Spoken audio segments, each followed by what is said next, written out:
What's up, Managing Madrid Podcast listeners? It is Saturday morning, currently 9 a.m. Eastern / 3 p.m. Central European time. What a crazy, weird day. Woke up to the news that Karim Benzema is officially leaving. That was an entire roller coaster of a week. The last few days, he's leaving, he's not leaving. Carlos saying he has one more year left on his contract, which there was kind of a bit of a surprise, not an entire surprise, but kind of, because it was never officially announced. But then it turns out that Carlo is, a tier Z source, just like Zidane was with transfers. And Benzema is officially leaving now. So that opens up an entire discussion of what comes next. But more importantly, before we get to that, I think there needs to be a discussion on Benzema himself as the greatest striker in Real Madrid history, and how weird it's going to be not having him around. This is not that today. We're going to basically turn the post-game show for the last game of the season, Athletic, later today. That's going to go up tonight. We're going to basically turn that post-game show into kind of like an end-of-season exit survey kind of deal, which will be also combined with an emergency Benzema podcast. So this is not that. This is just something else that was recorded on Thursday in the mailbag over on patreon.com/Managing Madrid. Lucas and I were asked about Harry Kane, short-term deals, long-term deals, Firmino. And even though it was a few days ago, I think the conversation is still relevant now, because it does take into the equation that Benzema might leave. So we discuss what the options are.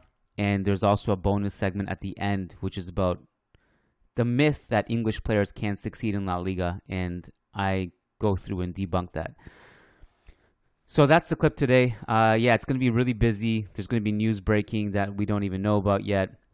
Yesterday, Asensio, Mariano, Hazard, that became official. The Hazard one was definitely kind of interesting, but I mean, it goes to show you what kind of career Hazard had at Real Madrid, that he's not even going to get a tribute or emergency podcast. He's just going to be kind of mentioned in passing as a footnote. That in itself is quite surreal to think about. But yeah, enjoy today's clip. If you want access to the full thing, patreon.com/Managing Madrid. A ton of bonus content. And also, Dallas, Houston, Los Angeles. Houston, we just announced. If you're in Houston and you want to come see us, we're doing a live podcast there. The venue and date, time, all that is now finalized. Go to the show notes, click on the link, and book your spot to the Houston podcast before July 1st, because prices go up. And, Los Angeles and Dallas, just keep your eyes peeled. We're going to announce that in the next week or so, okay? All right, enjoy today's clip. Let's get it. The Weeknd says, hey guys, with the way the striker market this window is looking like, do you think we should go for Firmino instead of Harry Kane and have Latasa or Alvaro play as his direct backup for this one? This one season as Mbappe and or Haaland would be attainable next summer, and Endrick's arrival coinciding with that. And why haven't we been linked with Bernardo Silva, who I feel is the perfect answer for our right-wing problems, especially with Asensio leaving? All right, let's start with basically the Firmino-Harry Kane dilemma, which is kind of long-term versus short-term commitment. Are we willing to, punt on next season and tank already? Because this is what this question looks like to me, if I'm being totally honest. Are we willing to punt and tank next season in order to have a chance, only have a chance, to sign either Mbappe or Haaland in 2024, which I'm not entirely convinced of that possibility being that realistic or that possible or attainable, if you will. So I don't know. I think Real Madrid it depends a lot on your perspective. Do you want to waste a season of Vinicius and Rodrygo? Do you want to waste a season of peak Courtois?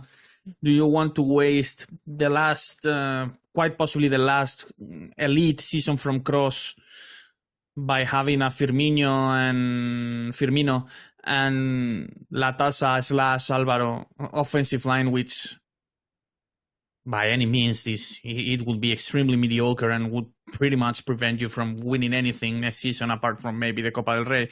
I'm not sure. I don't think Real Madrid should do these kinds of moves or these kinds of tanking similar to what other NBA teams are doing. So my answer would be no. My answer would be no, especially if you don't have the certainty of signing neither Haaland nor Mbappe in 2024. It's not a certainty. So I would definitely not tank or punt on a season just to have that possibility.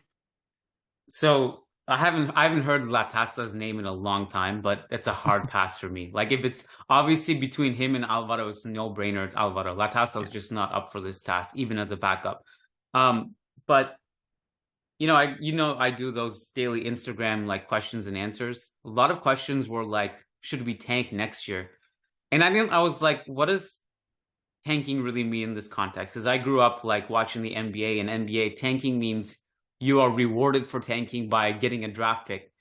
That's not how football works, obviously. And with Real Madrid, there's no patience for punting out on a season. It's just there's zero patience for that stuff. Like if we're gonna ask to be not signing a replacement for Benzema and just going all in 2024, which, as you said, is not a guarantee to get either of those two stars. It's a really risky business. But if you were to juggle it, it essentially comes down to Firmino short term or Harry Kane long term, and I guess not that very long term though. 4 years, let's say. Yeah, not sure, but okay, let's put it 4 years. Like you and I agree, we're on the same page that if you get Harry Kane, sure. you want him Absolutely. on a short term deal. But realistically speaking, if Real Madrid were to get him, Definitely. I don't think they would agree to that. Absolutely, it would be 4 years a minimum. Yeah, so it would be 4 years realistically. Yeah, but in terms of his performances, I don't think you can bank on him being elite for the next 4 years. 4 years only takes him to 33-ish. All right, I thought he was a bit older then. So did I, only because it just feels like he's been around for so long, and he, All right. But he is only 29. Let's say 4 years then. Okay, let's say 4 years then. It's not fair. that bad. Like some people have pointed out to me, like, hey, Kiyan, like he hasn't been that injured in the last few years, which I think is fair enough. And the other thing I would say also, in addition to that, is that a lot of people want to compare him to Hazard in terms of older player you have to spend a lot of money on. The difference obviously is that Harry Kane is more professional. He takes care of himself. I'm a big fan of Harry Kane. I'm a big fan of the potential deal even. My problem is the fee.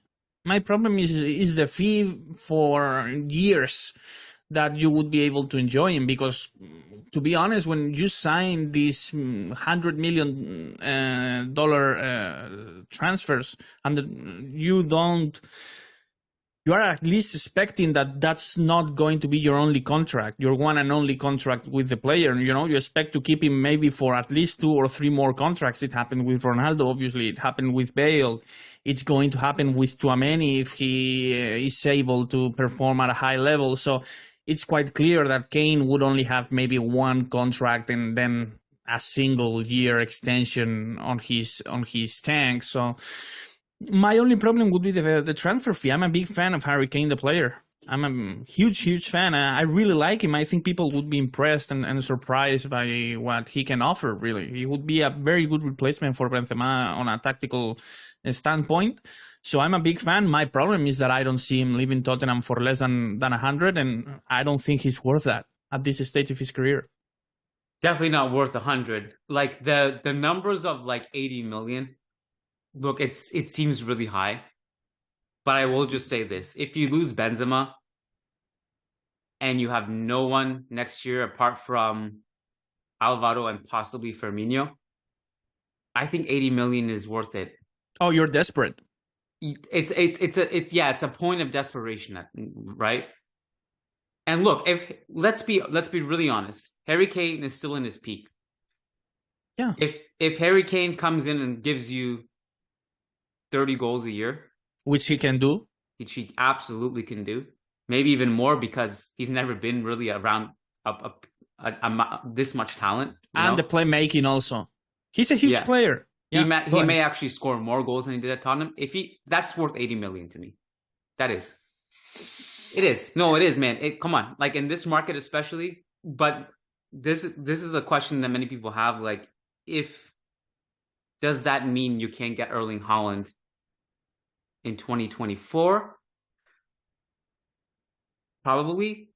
Just like with City, if they ended up getting Harry Kane, but the deal collapsing at the end, or I don't know if collapsing is the right word, but Levy was just not going to sell him to City, they wouldn't have got Haaland. So it worked out for them. Now we're in a situation where if we get Kane, we probably won't get Haaland in 2024, if that is even on the table. But I don't think it would get in the way of an Mbappe signing. Real Madrid and Real Madrid fans should stop planning the team's squad relying on Mbappe / Haaland. You get, you start thinking about that when that possibility comes. We should not build the squad and face the planification for the entire next season based on what might happen or might not happen with Mbappe and Haaland in 2024. This is just what happened last summer with Mbappe. It's clear to me that you always have to have a sustainable and a quality plan B with these kinds of transfers with big oil clubs involved. You just cannot trust these situations anymore. You just can't. You just cannot trust these players to choose Real Madrid for half the money they are going to make in their current clubs. You just can't. So we should stop doing this roster building around the idea of potentially signing either Haaland or Mbappe in 2024, in my opinion. So again, your point is we're on the same page. Where it seems to me that we are both fans of Kane as a player. But again, 80 million. When I spend 90 million, I probably expect at least a few more contracts, man. Not just the one, And in 2023, that's hard to do, man. Yeah, I know. It's hard to do. Don't you think? Well, I think there's a question about him. Don't you think you could get Lautaro for a similar fee? Similar. Yep. You for 80 million? Similar. Let's say 110. Now I'm confused because I'd rather have Harry Kane than Lautaro anyway. And if Lautaro is going to be more expensive than Harry Kane? I don't know about that. But why? Why? Kane is a better player, but Lautaro has, a decade left in his tank?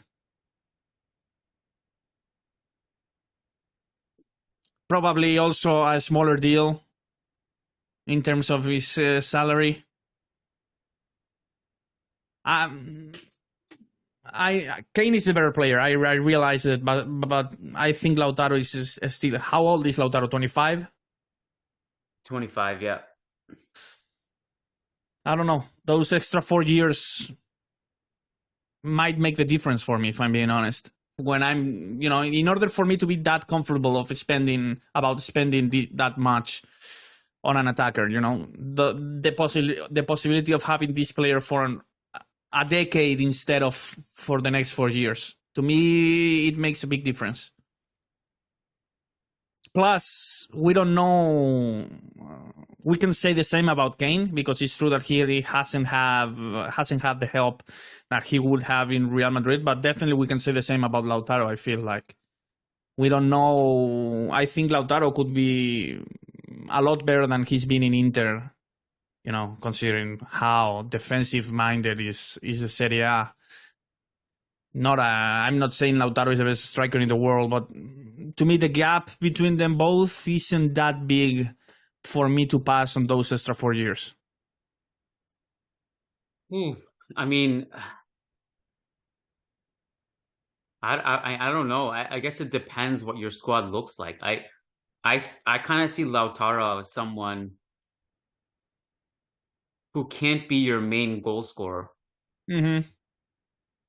But is a complementary kind of player or someone who comes in off the bench. And I think maybe that disrespects him a little bit because obviously he is Inter's starter and has scored solid amount of goals. I guess you're taking it if you go from Lautaro to Harry Kane, you're going from a good goal scorer to a great goal scorer. Mm-hmm. And then, but if you're justifying Lautaro for a long-term deal on a similar price, possibly more,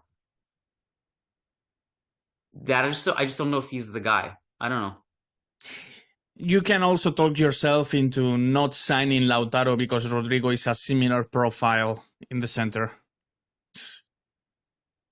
Kane is more of a difference maker. So I get all the points. To me, Kane makes sense, and Real Madrid will be in a desperate spot when / if the Benzema situation is confirmed. So I could see it happening. I would support it happening also. I think Real Madrid will be in a desperate spot, and I don't think the Firmino / Alvaro offensive line is easy enough for a club like Real Madrid unless you're just accepting tanking at this point. Drumil Caria says, and this will be the last one we take. Hey guys, a question for the next mailbag. I love Jude Bellingham, and I hope he does well with us. But historically, when Englishmen have played for us, they haven't necessarily been the best transfers. Is that just a myth, or is it really true? I would love to know your thoughts on this. Thank you. It is absolutely true. Whether that's because of coincidence or because there's something behind that fact, we just don't know yet. But it's definitely and 100% true. It's what you can see Woodgate, you can see. Well, it's true that Bale became a legend here, but in terms of them establishing themselves in the Spanish culture, learning the language, being comfortable around the press and all that, it's not ideal for them. But it's true that you can make an argument for players like Bale or Beckham that they worked out, but the ones that didn't failed massively. So, but I think we can establish the fact that at least they not even one of them has actually embraced and actually accepted the culture and the language all that well. So I don't know. I think on one hand, Bellingham is young enough, and also possibly the experience of him having to play in Germany for the last 2-3 years will be huge in this regard. He's already used to playing in different country than the United Kingdom. So I think it will be. I'm hoping, and I think it will be pretty much a non-factor for Bellingham. That last point is interesting, of the fact that he has played outside of England and he may be already adapted to, being away from England. That's a point I haven't really thought about. It's a good point, but I'm very excited to disagree with you about the other part about Englishmen not succeeding. So first of all, I'll say that it's not a massive list. It's not like we have 100 players to look at and look at the sample size and the data and say, okay, this doesn't work. The sample size is small. It's not. I think it's way too small to say this is a bad idea, to say English players don't work. I also think that when we look at the sample size, we're way too quick to judge it. Like this is the reality, and we'll start with Laurie Cunningham. Yeah. Laurie Cunningham was one of the best wingers in the world when he was healthy. Like, he was an incredible footballer. Maybe even one of the more underrated ones we've had in our history. But he also had a couple major injuries, which were devastating, and he couldn't recover from. That's not the club's fault. The other one is... that's not the player's fault. Nor is it really the club's fault, who gave him a shot, and he was amazing. Especially against Barcelona in a historically one of the better classical performances we've had in our history from an individual player. And then you have Steve McManaman, who, as much as fans are annoyed with his commentary, was absolutely a success. Came in and immediately helped us play better football in the wing, an attacking presence, an attacking midfielder. Versatile enough to switch flanks when Figo came, and then continued to earn his place when Zidane came. One of the best players of that decade, scored in the Champions League final. Great success. David Beckham, like you talk about embracing culture, Lucas, he did that. Come on. No. The fans loved him, man. First of all, he worked really hard. Yeah. He tried his Everyone best to learn loves Spanish Beckham. right away. He was always wearing Real Madrid attire, like even from day one. Spanish. I don't Yeah. think I've ever heard him speaking Spanish in a fluent way in a press conference, if you will. No, I don't think he was fluid in talking in Spanish. But Radio interviews, press conference. Players delivered press conferences back in the day, pretty much every single week. I don't recall Beckham speaking Spanish, but anyway, you also had those controversial quotes from Victoria, his wife, about Spain and all that. So I don't think he embraced the culture. It's true that the fans loved him. Everyone loves Beckham. Period. It ends there. But I don't think he embraced the culture. I wouldn't go as far as saying that. Well, I don't know what it means to embrace the culture, to be quite honest. Like, what is it that is expected of Modric, him? for example, I think. So what did Modric do to embrace the culture? Just learn the language? Yeah, basically learn the language and being willing to speak the language with the rest of his teammates. I see Modric talking to each and every one of his teammates in Spanish, for example. I don't know. I guess it's like we know that Beckham went and made the effort to learn Spanish. And while I don't think he became absolutely fluent, maybe like a Modric, but his Spanish understanding was pretty good by the end of it. Like, it wasn't in the first couple of years, but he was taking Spanish classes. He was trying to learn. Like, but like the bottom line is, whether he was fluent in Spanish or not, giving Spanish press conferences or not, which he wasn't doing. There are a few videos of him speaking Spanish. They weren't press conferences, but the bottom line is fans loved him and he played good football. So I would consider him a success. Yeah, definitely. Yeah. If you fast forward, Michael Owen was just a bad signing for the club. It had nothing to do with him being English. Like, why did we bring him when we had Raul, Morientes, Ronaldo Nazario? Same as Woodley.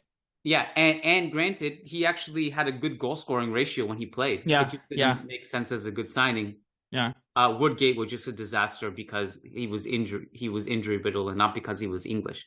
Correct. And so that, I don't think it has to do with being English or not. I think we take this sample size and we just kind of exaggerate this narrative. I call it a myth. That's fair.